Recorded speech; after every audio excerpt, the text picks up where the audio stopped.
Welcome to E. Arthur Brown Company. We're going to try a little something today that I think you'll enjoy. One of the newest chassis stocks we have for the Ruger 1022. It's made by Midwest Industries, and we're going to put one together for you. Before we start, I think I want to explain something about the Ruger 1022 that this chassis maybe goes outside the box a little bit on. See, the Ruger 1022, now this is one of our Yukon stocks, and it's this one's got E. Arthur Brown match barrel on it, and I'm going to just use this because everything is already put together, and that way we're emphasizing mostly just putting the stock together. The Ruger 1022 has kind of a unique free float, if you will. People talk about free floating the barrel on bolt action guns. That doesn't work real well on the Ruger 1022, at least the way we've found. In fact, the way these things are set up the best for accuracy, and this gun right here, for example, is extremely accurate. The way it's set up is the screw goes in here. There's only one screw, and then up in the front here is a high spot that tensions against the barrel as you tighten the screw down, and that is the best situation. So basically, this part is secured, and this part, the trigger group area, is what's free floated, if you will. See, this is the high spot in the inlet of the forend. It puts tension on the barrel that I mentioned to you before. Now, this trigger part, though, it does have an end down here that goes under a ledge, and so it does tighten in, but it's against wood, and it just turns out that it's real hard to free float the barrel the way it is, okay? I have seen gunsmiths that have drilled holes in the receiver and bedded it properly and whatever, so it's totally secured. The receiver is totally secured in the stock, and then you can free float it. But the way it normally sits here, this is not a solid setup with the stock. It's wood against a metal that's just kind of wedged in there, okay? And so the idea behind the chassis stock is that you have the metal on metal contact. The trigger group here will be wedged under metal, so there won't be any squishiness to it, and it'll be torqued to a specified torque value on this one screw. And then it'll be able to have a free floated barrel. I hope that makes sense. Anyway, we're going to take the guts, the barrel action, out of this already proven setup and put it in the Midwest Industries 1022 chassis. And then we'll see how well it works for that chassis to free float the barrel. Okay, here's where the fun begins. This is the Midwest Industries 1022 chassis. I got a dark shirt on here, probably didn't show up too well. Let me get it up here closer for you. Now, can you tell which end is the front? Chassis are funny. They're just chunks of metal, big chunks of metal, you know. And you bolt your gun into them, and they shoot accurately. That's how it generally works. Well, this is the chassis for the 1022. Now, here's the ejection port, so you can see the receiver goes in here, and out here goes the forend, all right? Now, this is going to be free floated, so the forend is going to attach to just this part here. Here's the forend.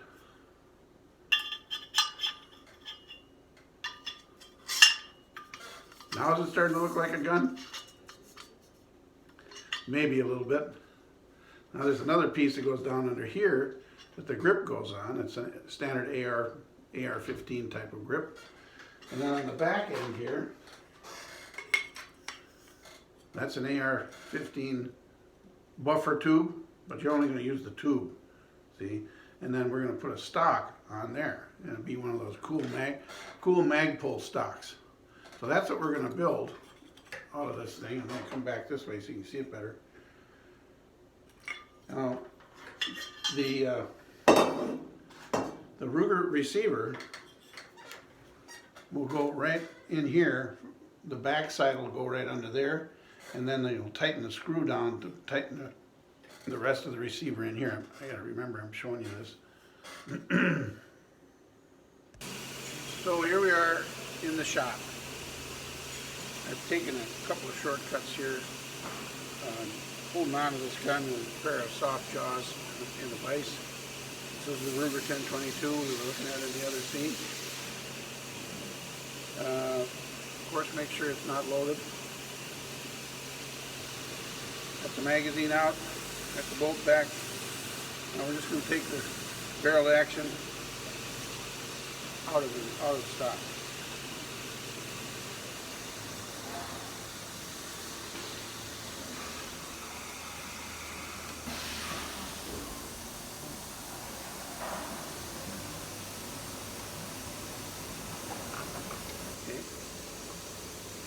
Now this is tightened in with that ledge we were talking about back here. And you're going to shift your safety halfway and just pull up until the stock comes up. Okay. Stock's off, set that aside. Now we have our barreled action.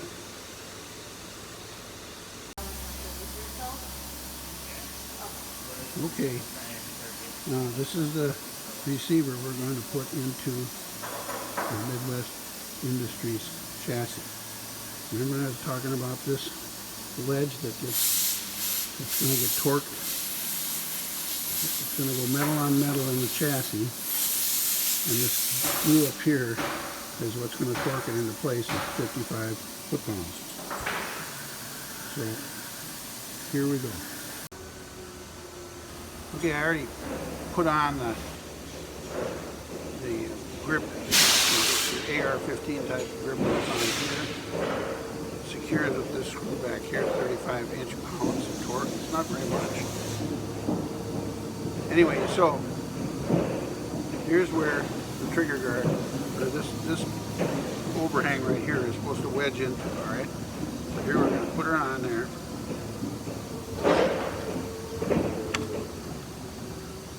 Forward. I notice there's a bit of a gap in here. Don't like that too much, but it's plenty solid, so that's the way we'll go with that. Alright, now I'm going to go get that screw for up here, and we're going to have ourselves almost installed.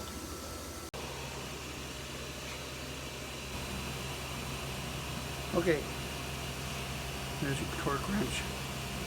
This is where you set it in here. I'm going to set this for 55 foot-pounds.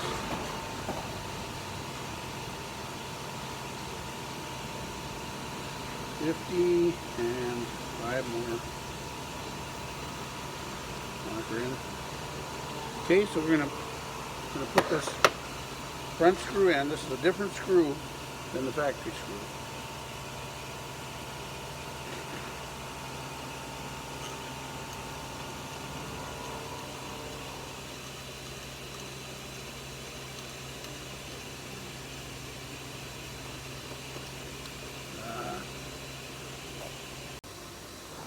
Now remember, I said we're going to make this so it's a solid attachment here.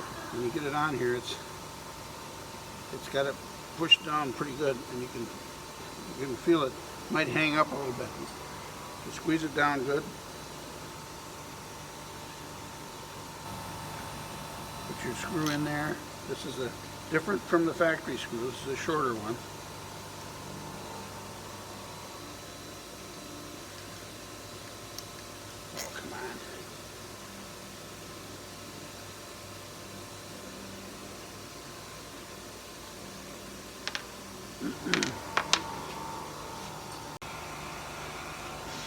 Now, remember when I said this key here with this wedging in here and tightening down the torque setting, this whole thing is fit really tight.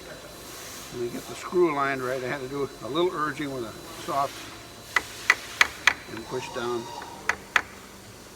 And I think she's there now. Let's see if the screw is in the right hole.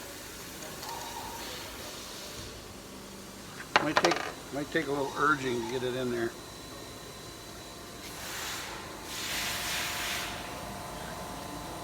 And that's all a good sign actually, because you want this to be really tight. Okay, I'm having a little trouble getting this hole to line up with the receiver, and so it needs to go forward a little bit, and it looks like it has some room to do it. It's just not doing it, so I'm giving it a little bit of an urge here.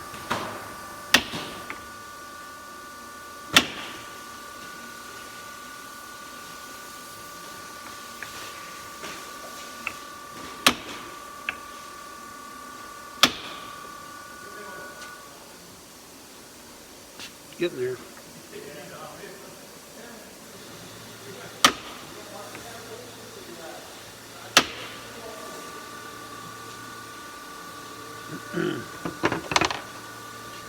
Let's try her again.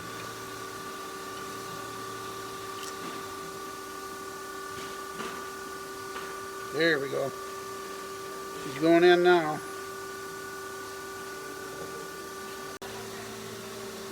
Okay. What I'm doing here is using the screw to cinch it down as far as it'll go. Use the screw to cinch it down as far as it'll go. And then I'll back it up and there we go. That's all the way. And I'll back it up and torque it to 55 inch-pounds. I want it to be just friction here. I want it to be nice and torque.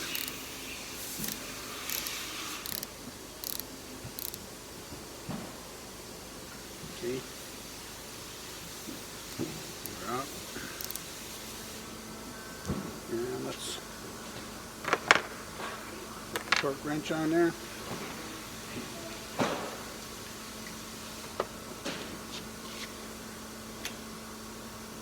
Here we go.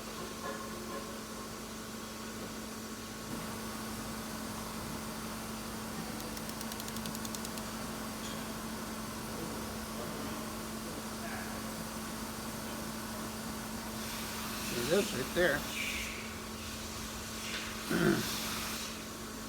So the receiver's in there.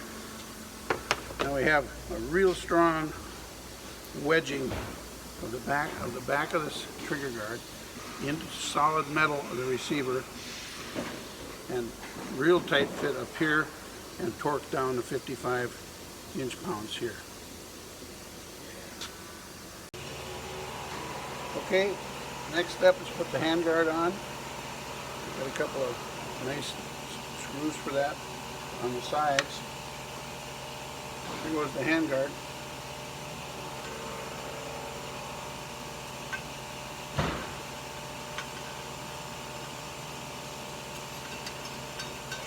Almost didn't make it on the...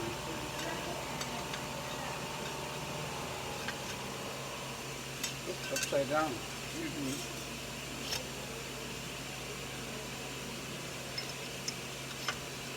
There you go. See how nicely that fits on.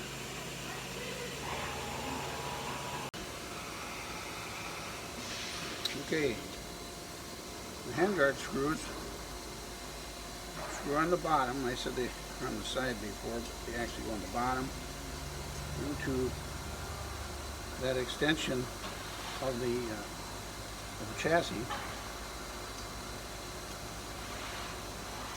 And they also go to 55 inch-pounds. There we go. Already got my wrench set for 55. Here we go.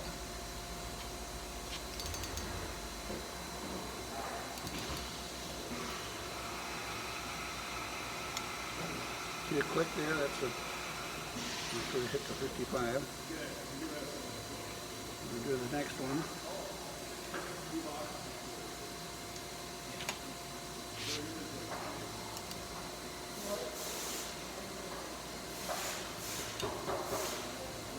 too. Okay.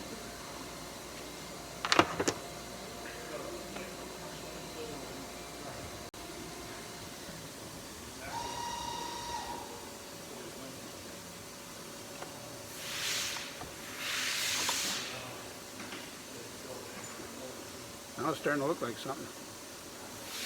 Pretty neat, huh? Okay. Next step coming up. Okay. Now for some fun. We'll put this PRS Generation 3 stock on here.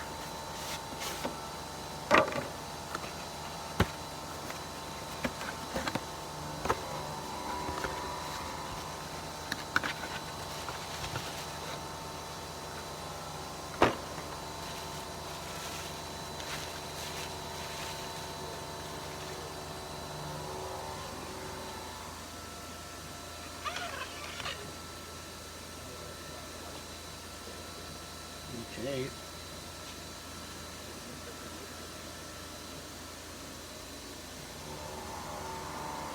begins to look pretty cool.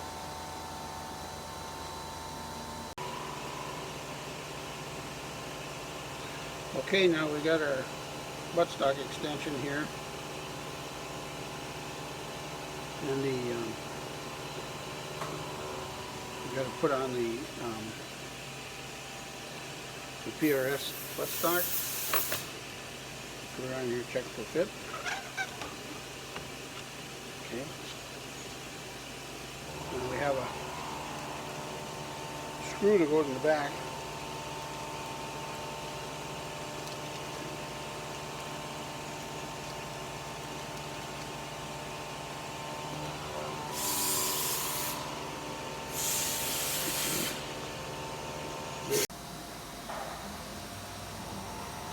Okay, now I'm screwing the screw in the back of the buffer tube to secure the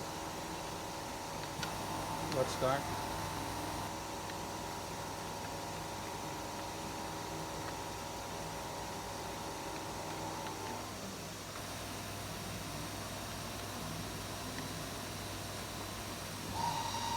Okay, looking very good.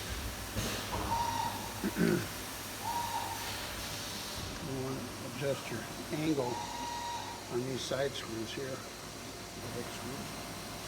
Now we'll just make them straight.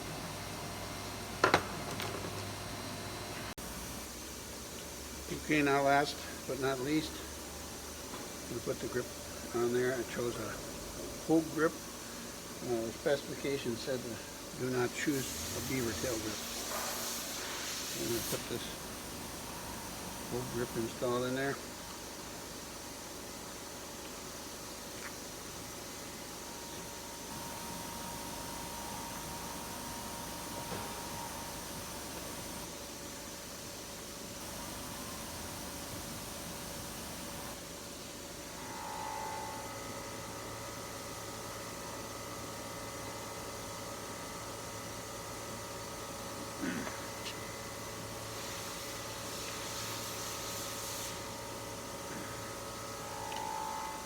Okay. Pretty good.